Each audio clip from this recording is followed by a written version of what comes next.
Drawing. A good drawing is the foundation of a great watercolor.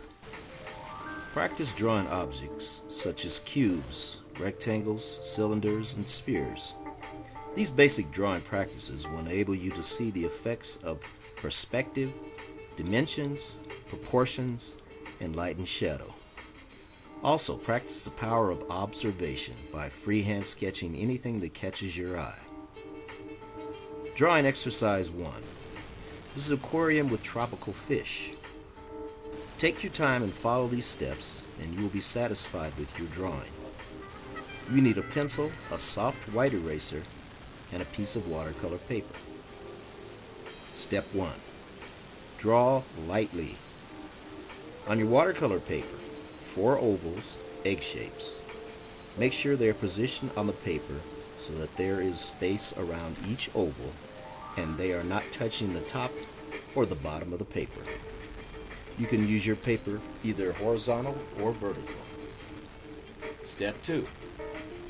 Start with one fish at a time and add the back and side fins. Notice that the 2 stacked ovals make one fish. Step 3. Continue drawing each fish, adding head and fin details. Complete all 3 and erase your extra lines. When erasing, use a soft white eraser instead of the one on your pencil. From top to bottom, you're looking at the marine clownfish, these orange with white stripes, the queen angel, which is light blue and lime green, and the golden butterfly fish, who is colored bright yellow with a black eye patch. Step 4. Add drawings of seaweed, rocks, caves, coral, and the background detail. The seaweed is important and can be drawn behind or in front of the fish. This creates depth to the drawing while filling in the negative space. Below is one of the examples. Next, this is how you paint.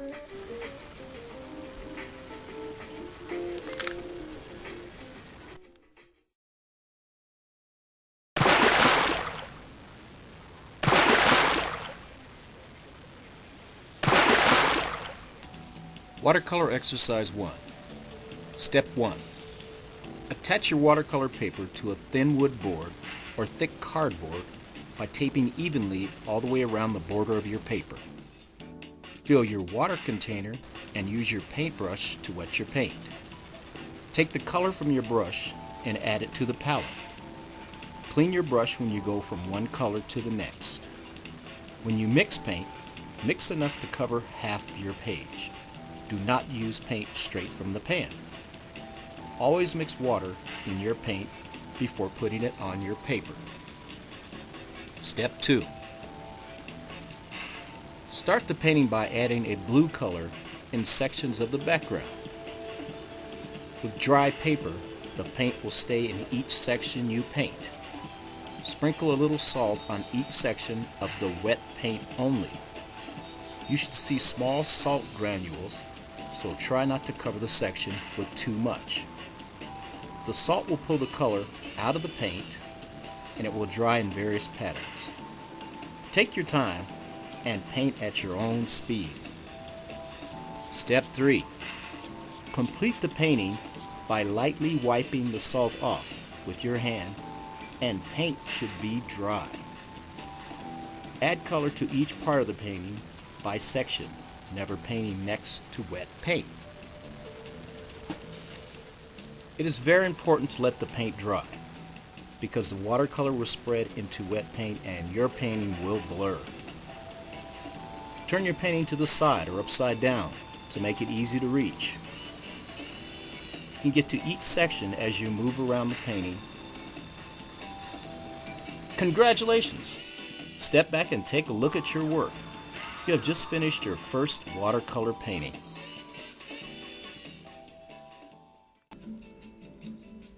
Glossary terms.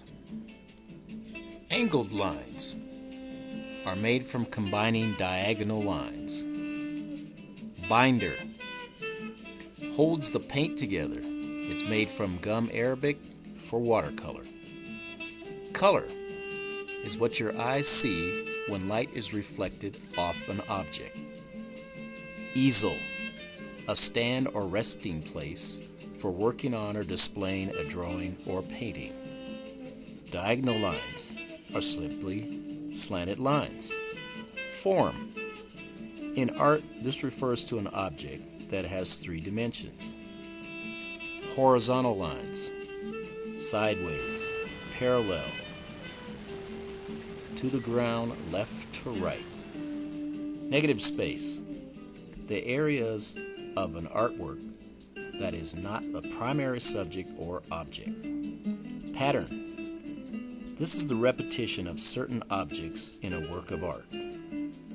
Palette, a shallow container used to mix and make up colors. Pigment, the color of the paint.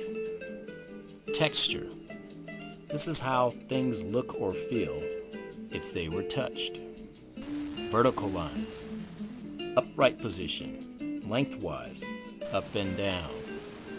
And watercolor, painting pigments suspended in water and a binder such as the gum arabic. Look for more watercolor instruction for butterflies, penguins, and dinosaurs. Coming soon, lighthouses, introducing light and shadow, and street scenes using one-point perspective.